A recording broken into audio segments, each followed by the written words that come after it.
நம் தேவனாகிய இயேசு கிறிஸ்துவினால் உங்களுக்கு கிருபையும் சமாதானமும் சந்தோஷமும் உண்டாவதாக. கடந்த சில நாட்களா பலிபீடம் கட்டப்பட்டதின் பின்னணியை குறித்து பார்த்துட்டு இருக்கோம். அந்தபடியாக நோவா நன்றி பலிபீடத்தை கட்டியிருக்கிறாரு, ஆபிரகாம் அன்பின் பலிபீடத்தை கட்டியிருக்காரு.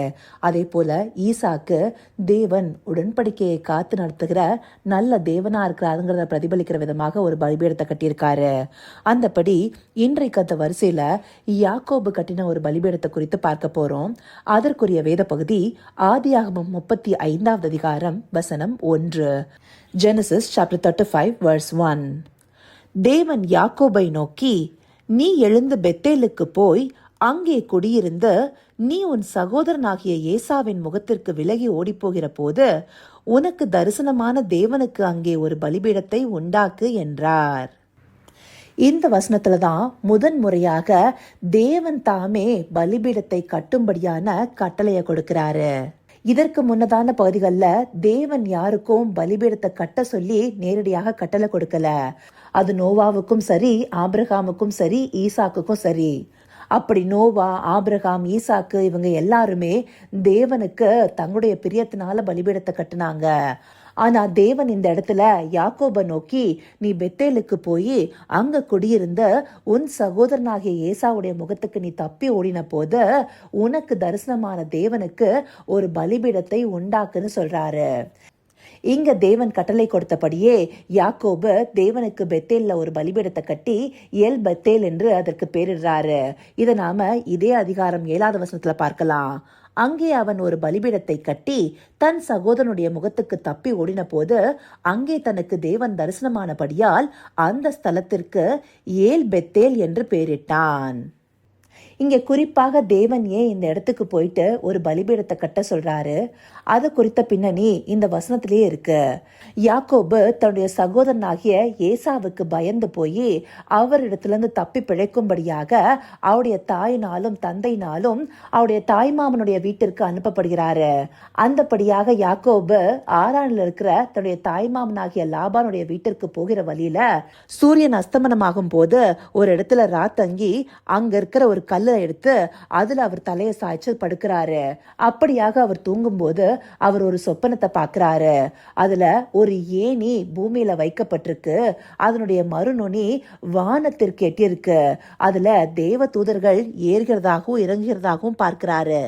அதற்கு மேலாக கர்த்தர் நின்று யாக்கோபுக்கு தன்னை ஆபிரகாமின் தேவனும் ஈசாக்கின் தேவனும்னு வெளிப்படுத்தி, நீ படுத்திருக்கிற பூமிய உனக்கும் உன் சந்ததிக்கும் தருவேன்னு சொல்றாரு. உன் சந்ததி பூமியின் தூளை போல் இருக்கும், நீ மேற்கேயும் கிழக்கேயும் வடக்கேயும் தெற்கேயும் பரம்புவாய்னு சொல்றாரு.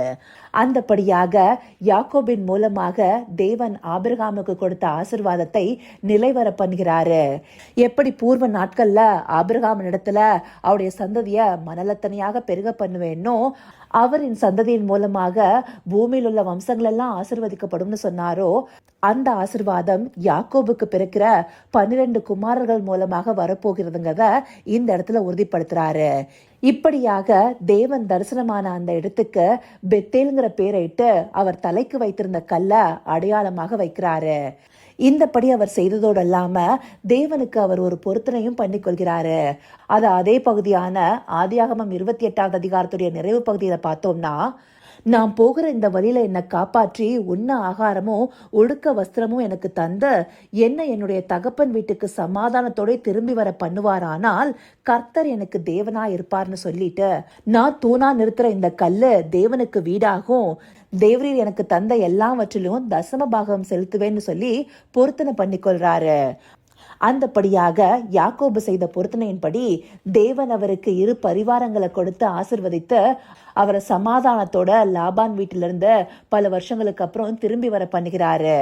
அப்படி அவர் திரும்பி வரும்போது சீகேம்ல ஒரு பலிபீடத்தை கட்டி அதற்கு எல் ஏலோகே இஸ்ரவேல்னு பேரிடுறாரு. அதனுடைய அர்த்தம் இஸ்ரவேலின் தேவன் என்பது.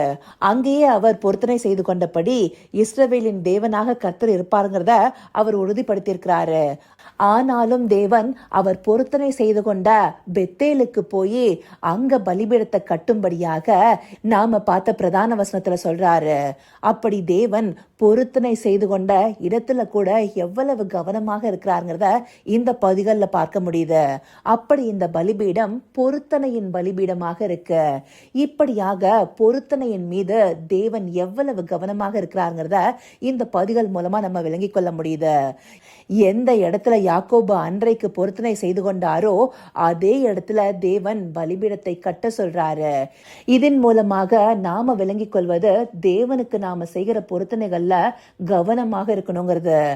நீதிமொழிகள் 20ஆம் அதிகாரம் 25வது வசனத்துல கூட பொருத்தனை செய்த பின்பு யோசிப்பது மனுஷனுக்கு கண்ணியா இருக்கும்னு சொல்லப்பட்டிருக்கு. அந்தபடி நாம செய்கிற பொருத்தனைகள்ல மிகவும் கவனமா இருக்கணும். நாம செய்த பொருத்தனைய நிறைவேற்றுபவர்களாக இருக்கணும். சில நேரங்கள்ல தவறான பொருத்தனைகள் செய்து கொள்கிறோம். அப்படியாக நாம செய்யாதபடிக்கு கவனமா இருக்கணும். உதாரணமா சொல்லணும்னா, நியாயாதிபதிகள் புஸ்தகத்துல நாம பார்க்கிற எப்தா விசுவாச பட்டியல்ல பேர் பெற்றிருந்தாலும் அவர் செய்து கொண்ட தவறான பொருத்தனை என்ன? போர்ல தேவன் அவருக்கு வெற்றியை தந்தா அவர் வீட்டுக்கு திரும்பி வரும்போது அவர் கண்ணுக்கு எதிர முதல்ல என்ன வருதோ அதை பலி கொடுக்கிறேன்னு சொன்னது. அப்படியான தவறான பொருத்தனையின் மூலமாக அவர் தன்னுடைய மகளையே இழந்து போனாரு. இப்படியாக பொருத்தனையில நாம கவனம் இல்லாம இருக்கக்கூடாது. அப்படி நாம செய்கிற பொருத்தனை எப்படியாக இருக்கணுங்கிறதுல நமக்கு நிதானம் வேணும். அந்த பொருத்தனையை நிறைவேற்றுகிறதுல நமக்கு உறுதி வேணும். அப்படியாக இருக்கும் போதே நாம பொருத்தனை செய்து கொள்ளணும். நாம அநேக காரியங்களுக்கு பொருத்தனை செய்யறோம். நமக்கு நல்ல ஒரு வேலை கிடைச்சா, இல்ல நல்லபடியா திருமணமானா, இல்ல ஒரு பிள்ளைய தேவன் ஆசீர்வதிச்சா, இந்தபடியாக எல்லாம் செய்வேன்னு சொல்லி நாம பொருத்தனை செய்து கொள்கிறோம். அந்த பொருத்தனையில நாம கவனமா இருக்கிறோமா? அந்த பொருத்தனை நாம செய்கிறோமா? அதை நாம நிதானிச்சு பார்க்கணும். சில நேரங்கள்ல பொருத்தனை செய்து விட்டு அந்த பொருத்தனைக்கு பதிலாக வேற ஏதாவது செய்யலாமான்னு முற்படுவோம். ஆனா தேவன் நாம செலுத்தின பொருத்தனைகள்ல மிகவும் கவனமா இருப்பாரு. அவருக்கு உகந்த பிள்ளைகளாக என்ன பொருத்தனை செய்து கொண்டோமோ அதை செய்து முடிக்கிறதுல நாம உறுதியா இருக்கணும். இங்க எப்படி யாக்கோபு பலிபீடத்தை சீகேம்லே கட்டி இஸ்ரவேலின் தேவன் சொல்லி தன்னுடைய பொருத்தனையை செய்ய பார்த்தாலும் தேவன் குறிப்பாக பெத்தேலுக்கு போய் பலிபீடத்தை கட்ட சொன்னாரோ அந்தபடியாக நாம என்ன பொருத்தனை செய்து கொண்டோமோ அதை நிறைவேற்றுபவர்களாக இருக்கணும். அந்தபடியாக நாம காணப்படுவதற்காகவே இந்த பகுதிகள் நமக்கு காண்பிக்கப்பட்டிருக்கு. இதை அறிந்து கொண்டு பொருத்தனையின் பலிபீடத்தை சரியாக செய்து முடிப்பவர்களாக இருக்க அவரை நோக்கி பார்ப்போமா?